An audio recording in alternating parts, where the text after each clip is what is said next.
Boa tarde a todos. Eu me chamo Carolina Dolinsky, sou especializanda do primeiro ano de terapia intensiva do CEPET e hoje a aula é sobre taquiarritmias. Então, os pontos a serem abordados na aula de hoje é definição, fisiopatologia e mecanismo de ação das taquiarritmias, os tipos de taquiarritmias com seu respectivo diagnóstico e conduta e as considerações finais da aula de hoje com as referências por fim. Então, por definição, a arritmia é todo ritmo cardíaco que não é de origem sinusal, e a taquiarritmia é quando essa frequência cardíaca se encontra acima de 100 batimentos por minuto.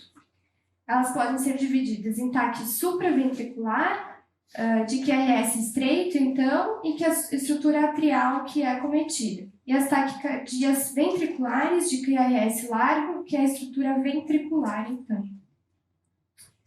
Rapidamente sobre os mecanismos das taquiarritmias, eu tenho 3 mecanismos causadores de taquiarritmias. O primeiro é o automatismo anormal, é quando tem uma frequência cardíaca atingida na taquiarritmia menor que a frequência máxima para a idade, então eu tenho uma fórmula bem simples que eu posso estimar a frequência cardíaca máxima do paciente, que é 220 menos a idade desse paciente. Então, por exemplo, 20 anos, a frequência cardíaca máxima esperada para ele é de 200 batimentos. Tem início e término gradual, pode ocorrer como consequência de estímulo adrenérgico e é uma propriedade de despolarização espontânea que algumas células cardíacas apresentam. O segundo mecanismo, o mecanismo de reentrada, é o retorno do estímulo quando tenho 2 vias de condução em velocidades diferentes, tem início e término súbito, e aqui a frequência cardíaca atingida vai ser maior do que a frequência máxima esperada para esse paciente. Os principais exemplos é a fibrilação atrial e flúter atrial, e eu tenho acometimento de alteração estrutural do coração. Então, uma cicatriz pós-infarto, miocardite, cirurgia cardite, pericardite. Então, o terceiro mecanismo mais complexo, que é uma atividade deflagrada por pós-potenciais. Então, o principal exemplo é o torsade de Poix ou intoxicação por digital. Então, entrando nas taquicardias especificamente. As taquicardias supraventriculares. É quando o ritmo é originado acima da junção atrioventricular e são taquicardias de QRS estreito. Então, eu tenho alguns tipos de taquicardias supraventriculares. Eu vou abordar os principais na nossa prática na UTI. Então, eu posso ter uma taquicardia sinusal, atrial único multifocal, fibrilação e flúter atrial, taquicardias por reentrada, seja nodal ou atrioventricular. Então, aqui eu tenho um fluxograma do diagnóstico eletrocardiográfico das taquicardias de QRS estreito. Então, eu tenho um paciente taquicárdico, que no eletro eu vejo que é um QRS estreito. Então, é um ataque supraventricular. Eu vejo se o ritmo é regular ou se o ritmo é irregular. Se é uma fibrilação atrial, se é um intervalo RR irregular, é uma fibrilação atrial, taquicardia atrial ou flúter atrial. Se o intervalo RR é regular, pode ser taquicardia por reentrada, taquicardia sinusal fisiológica, taque atrial ou até um flúter atrial também. Sobre a fibrilação atrial, então. No eletro, eu vou ter uma completa desorganização da atividade elétrica atrial, em que eu perco a capacidade de contração. Eu vou ter um intervalo RR irregular, com ausência de onda P ou de qualquer atividade atrial rítmica. Posso ter qualquer frequência cardíaca na fibrilação, mas geralmente ela está em 110 a 180 batimentos por minuto. Então, aqui eu tenho um eletro de fibrilação atrial, que eu não consigo mexer. Um pouco sobre a epidemiologia da fibrilação. É uma arritmia sustentada mais comum, acomete em torno de 1 a 2% da população adulta e 3 a 9% dos idosos com mais de 65 anos. Os fatores predisponentes: doença mitral reumática, hipertensão, idade avançada, tireotoxicose, miocardiopatias, insuficiência cardíaca, DPOC, entre outros. Os Os fatores desencadeantes: estresse adrenérgico, estímulo vagal, libação alcoólica, distúrbios hidroeletrolíticos, insuficiência cardíaca descompensada, entre outros, né? E o mecanismo de ação vai ser o segundo mecanismo de ação que eu abordei, que é o mecanismo de reentrada. Sobre os tipos de FA, tem o FA, que é o primeiro episódio, a FA paroxística, que ela é autolimitada, com reversão espontânea, e dura menos de 7 dias, geralmente com reversão em torno de 48 horas. E a FA permanente, que é aquela com mais de 1 ano. Então, o quadro clínico da FA. Ela pode ser assintomática, na verdade, em pacientes idosos vai ser geralmente um achado eletrocardiográfico, e a sintomatologia da FA ela está intimamente relacionada à frequência cardíaca. Então, quanto maior a frequência cardíaca, maior a sintomatologia. Se eu tenho uma frequência cardíaca acima de 150, eu vou ter mais sintomas associados. Então, as queixas mais comuns são palpitação, fadiga, dispneia e intolerância aos esforços. E ela pode também ser diagnosticada após a sua principal complicação, que é o fenômeno tromboembólico, né? O AVE isquêmico principal. Então, sobre o tratamento da FA, eu tenho que definir se é uma FA instável ou estável. Sem instabilidade, então, rebaixamento do nível de consciência, síncope, hipotensão arterial sistêmica, sintomática, edema agudo de pulmão ou descompensação de insuficiência cardíaca, fase aguda do infarto, dor anginosa típica e repouso. Então, é um paciente instável. Se é um paciente instável, eu devo cardioverter. Então, eu faço cardioversão elétrica sincronizada emergencial. Não posso esquecer que se o paciente está consciente, eu tenho que dar analgesia e sedação adequada antes da cardioversão. A oxigenação também é fundamental, né? Eu tenho que garantir uma ventilação adequada antes e após a cardioversão elétrica. E o choque deve ser sincronizado com carga inicial de 120 a 200 joules se bifásico ou 200 joules se monofásico. Se eu tenho uma FA estável, então eu devo pensar em 2 pilares de tratamento: controle de frequência e controle de ritmo. Como que eu vou controlar a frequência? Eu vou inibir o meu nódulo AV. Eu vou controlar a frequência com beta-bloqueadores ou antagonistas do canal de cálcio.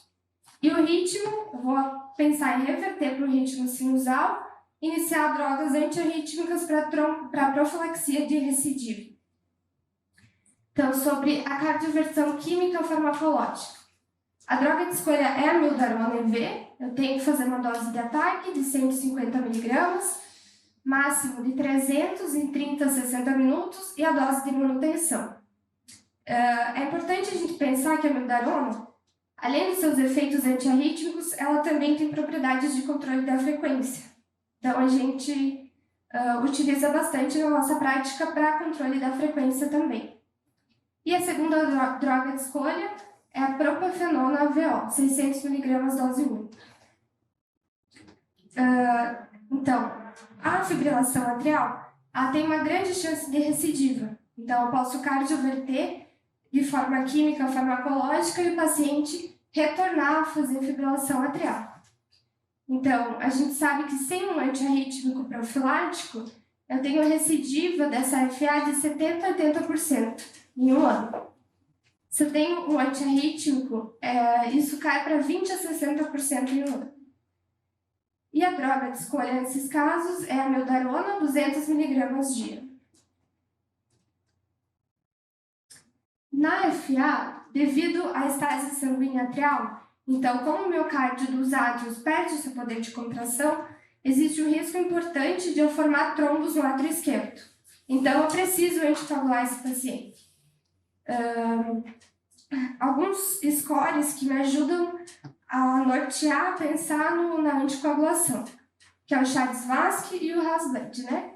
No Chades-Vasque, eu pontuo conforme critérios. Então, leve em consideração: paciente tem insuficiência cardíaca, é hipertenso, tem mais de 75 anos, diabético, aí tem o AVC prévio, tem doença vascular, tem entre 65 e 74 anos, é do sexo feminino. Então, por essa pontuação, eu classifico se ele tem um alto risco de tromboembolismo, intermediário ou baixo risco. Se 2 pontos ou mais, eu devo anticoagular meu paciente. Se risco intermediário, eu devo considerar a anticoagulação ou pelo menos a antiagregação. E se tem baixo risco, de 0 pontos, ainda é questionado o risco de uso de AS ou não. Então, aqui, sobre o RAS-BLED, que ele é um score também, que a gente leva em consideração o risco desse paciente anticoagulado sangrar. Ele não deve ser determinador de conduta, ele serve para a gente ter uma noção desse risco desse paciente e de como a gente vai manejar após. Então, ele também leva em consideração se o paciente é hipertenso, se tem alteração de função renal hepática, AVC prévio, sangramento prévio, labilidade do INR, se tem mais de 65 anos, se faz uso de drogas ou álcool. Então, pacientes com score maior ou igual a 3 são considerados de alto risco para sangramento. Então, nesse caso, não quer dizer que eu não possa anticoagular, quer dizer que eu tenho que individualizar esse paciente e pensar que eu devo ter um controle mais rigoroso dele no nosso dia a dia. Então, sobre o flutter atrial, no eletro, é um ritmo regular, frequência cardíaca de 150 batimentos por minuto ou mais, com ondas F de flutter com aspecto em dente de serra, serrilhado, né? E negativas em D2, D3 e AVF. As causas do flutter atrial são as mesmas da FA, principalmente insuficiência cardíaca sistólica sintomática, DPOC, doença mitral reumática. Também o mecanismo é por reentrada. É um ataque cardíaco com tendência à reversão espontânea, flutter atrial paroxístico, então, mas tem um alto risco de recidiva também. Então, tratamento do flutter, também eu devo pensar se é um paciente estável ou instável. Se estabilidade, tratamento é o mesmo que FA, pensar em controle da frequência e controle do ritmo. Então, controle da frequência com beta-bloqueador, diltiazem ou verapamil e controle do ritmo com amiodarona. E também pensar em terapia de anticoagulação após o tratamento inicial do flutter. Se é paciente instável, é cardioversão elétrica também, né? Usando carga inicial de 50 a 100 joules, onda bifásica, ou 100 joules monofásica. É ataque à arritmia mais responsiva à cardioversão elétrica, e eu tenho grande chance de cardioverter um flutter e um FA. Então, eu tenho que fazer o tratamento da FA após. Sobre taquicardia supraventricular. No eletro, eu vou ter um intervalo RR regular, uma frequência cardíaca entre 120 e 250 batimentos por minuto, QRS estreito e sem uma onda P. A clínica do ataque supraventricular. Pode acometer qualquer idade, predomínio de jovens, paciente jovem, sexo feminino, né? E não depende de uma cardiopatia estrutural. Os sintomas mais comuns são palpitações, tontura, dispneia, assim. Os sintomas começam e terminam subitamente no ataque supraventricular. Então, aqui sobre o tratamento, eu também devo pensar em estabilidade ou estabilidade. Se o paciente está estável, geralmente é um paciente jovem que vem no pronto-socorro com queixa de palpitação, né? Então, a primeira conduta é a manobra vagal. Então, é a compressão do seio carotídeo ou manobra de Valsalva. A manobra vagal ela é contraindicada na presença de sopro em pacientes idosos pelo alto risco de doença aterosclerótica associada, né? E de eu deslocar um trombo durante a massagem. E se não reverter com a manobra vagal, eu tenho que passar pela reversão farmacológica. Então, usar adenosina IV, 6 mg em bolos, eu posso repetir esse tratamento com o dobro da dose. Se a adenosina não for efetiva, eu posso usar verapamil venoso ou diltiazem. E com estabilidade, então, Instabilidade igual a choque, então, cardioversão elétrica emergencial. Aqui tem um fluxograma que fala sobre ataque supraventricular. Então, eu devo fazer a monitorização do eletro, né, da pressão atrial, da oximetria, pedir um acesso venoso e definir um paciente estável e um paciente instável. Se é um paciente estável, deve ser medular que eu faça a cardioversão elétrica. Se um paciente estável, eu faço um eletro de 12 derivações. Se um QRS irregular, manobra vagal, adenosina, repito a dose ou diltiazem, por fim. E se em qualquer momento desse tratamento o paciente tem instabilidade, eu devo chocar. Então, mudando agora para ataque cardioventricular, é um ritmo originado nos ventrículos, eu tenho um QRS largo, então, e eu devo pensar que nem sempre esse QRS largo é de origem ventricular. Então, eu tenho algoritmos para diferenciar entre ataque supraventricular com aberrância, né, e um ataque ventricular, que é o algoritmo de Brugada. Então, aqui, eu tenho ausência de ILS nas precordiais? Se sim, é um ataque ventricular. Se não, eu devo analisar. RS é maior que 100 milissegundos em derivação precordial? Se não, devo pensar dissociação AV? Não também. Então, eu vou para critérios morfológicos para DV presentes em V1, V2 e V6. Se a resposta vai ser não também, eu tenho um ataque supra com aberrância. Se eu tenho sim para qualquer uma dessas perguntas, é um ataque ventricular. Então, sobre ataque ventricular monomórfico. Eu tenho um QRS largo, então, né, com a mesma morfologia em todas as derivações. E eu devo pensar que as ataques ventriculares são ritmos de parada, né? Então, eu tenho que ver se é um ataque com pulso. Então, eu vou fazer uma cardioversão elétrica sincronizada, ou posso tentar reverter com a mildarona. Sem pulso, ritmo de parada, fibrilação elétrica imediata e protocolo de RCP, né?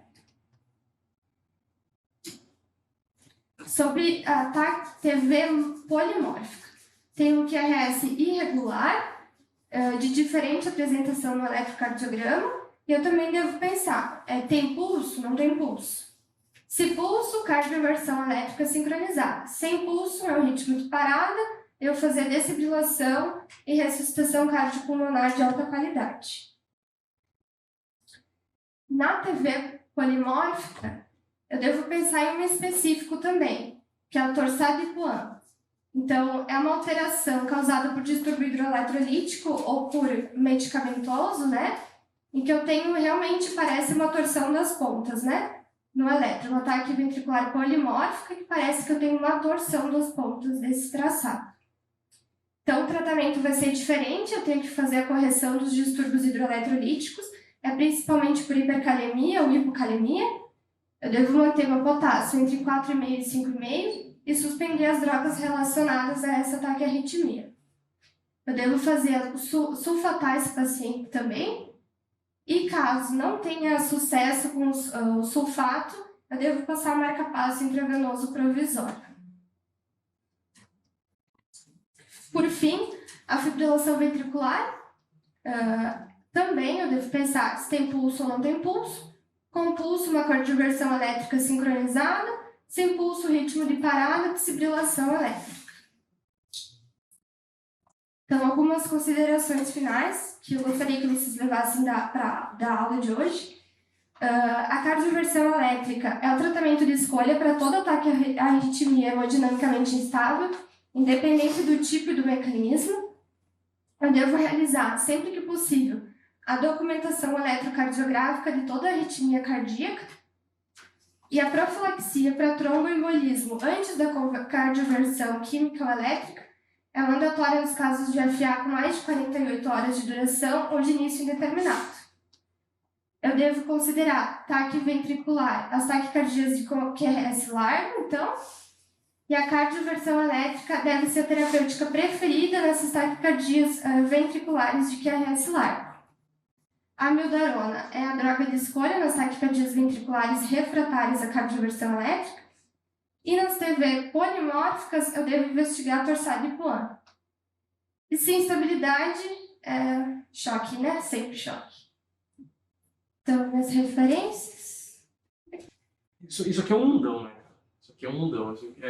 É um jeito rápido de tentar resumir. Eu acho que eu dei essa aula quando eu fui residente, inclusive. Tá? Mas assim, as linhas gerais, a gente acaba seguindo basicamente a conduta do ACLS, né? Não tem muito como fugir disso. Acho que tem algumas peculiaridades que eu queria comentar, assim, principalmente os que já passaram, os que conhecem a Santa Casa, viram que isso aqui é o tempo todo, mesmo, todos os dias. Tá? Então isso é difícil. O diagnóstico não é sempre simples, assim como os eletros que a gente vê em livro, em internet. Então é uma coisa que precisa de treinamento. Os hospitais que têm o apoio de equipe de cardiologia, tentar sempre aprender, quando tem plantonista, discutir, sabe? Porque isso é bem prevalente mesmo. Você comentou, passa um pouquinho para mim, os tipos ali, quando você começa a falar dos tipos dela. Você comentou que vai fazer as mais prevalentes, isso. Ataque atrial multifocal, por exemplo, a gente vê na Santa Casa o tempo inteiro. Tá? A gente acha que não é, a gente fala, deve ser FA. Deve ser FA. Chama o cardiologista, não, ataque atrial multifocal. Puxa. Então, assim, não é assim tão simples, tá? Mas algumas coisas que a gente tem que cuidar sempre. A questão do choque, realmente, você colocou, lembrado. Na instabilidade, todo mundo lembra. Na instabilidade, todo mundo lembra. Mas é curioso como a gente faz pouco choque nos outros também, sabe? A gente tem uma oportunidade diferente do resto das pessoas, que é estar num ambiente controlado. A gente tem o paciente na nossa mão. E às vezes fica lá uma amiodarona entrando 24 horas, sei lá, e nada de reverter. E você podia dar um choque no paciente, você tem toda a monitorização necessária, então lembrem que é efetivo. Às vezes o paciente está entubado, já está sedado. Puxa vida, por que não dar um choque nesse paciente, sabe? Então lembrem disso, isso é uma coisa que eu acho que vocês podem levar do ponto de vista prático, assim. Lógico, o paciente está acordado, você vai ter que sedar e tudo mais, reavalia, mas por que não cardioverter esse paciente? Sabe? Isso é importante. Em relação à cardioversão elétrica, o tempo de FA é importantíssimo, é imprescindível, tem que lembrar disso. Mas um detalhe que eu acho que não pode, vocês têm que ir atrás também sempre, se tiver um ecocardiograma do paciente, dá uma olhada no tamanho do átrio desse paciente, no volume do átrio desse paciente. Porque nós vamos ficar ali 15 dias tentando cardioverter o paciente e não vai funcionar. Se ele tiver um átrio muito aumentado. Não adianta, não vai. Você vai funcionar ali por meia hora. Depois não vai funcionar mais. Tá? Então, se tiverem esse dado, olhem, tá? É importante. Vai para frente um pouquinho. Cuidado, volta ali. Esse elétrico. Cuidado com a história do serrilhado. Do flutter, né? Flutter é serrilhado. Não é flutter. É FA. Então, cuidem, porque senão, se eu olhar isso aqui, para mim parece bem serrilhado. Né?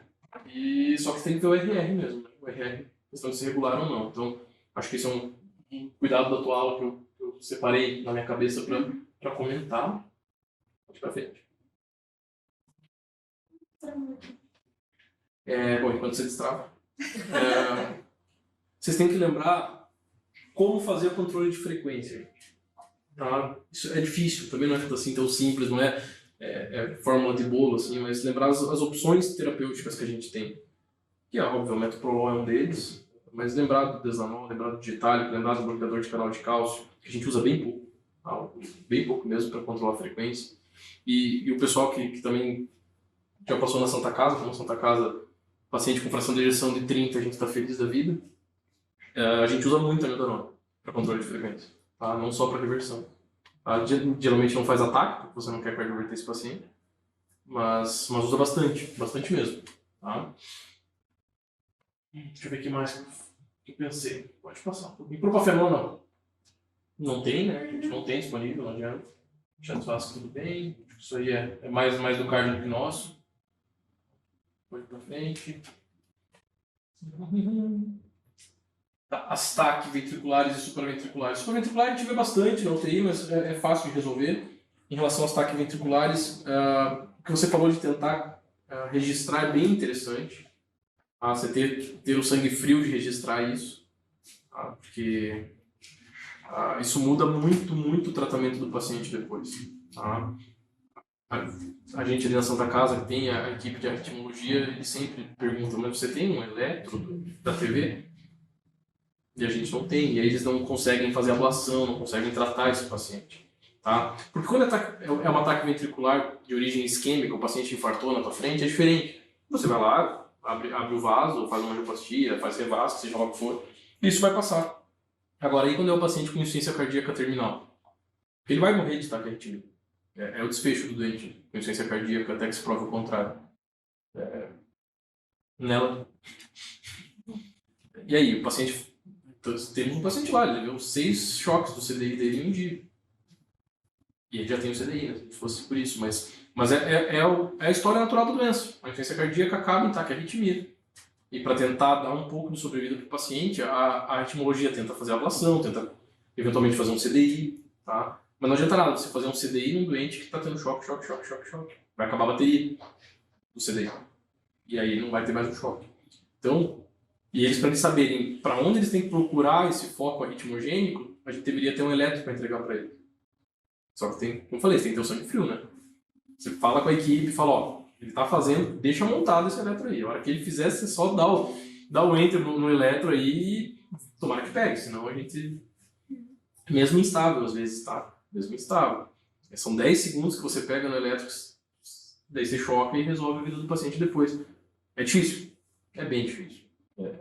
A equipe fica ali assim, você fica desesperado, e agora como é que é? Mas seria importante, isso é bem importante mesmo, tá? Mais um pouquinho pra frente, não. Vai lá para as suas take home messages, como o pessoal gosta de falar. Aqui você não falou sobre o eco transesofágico, né?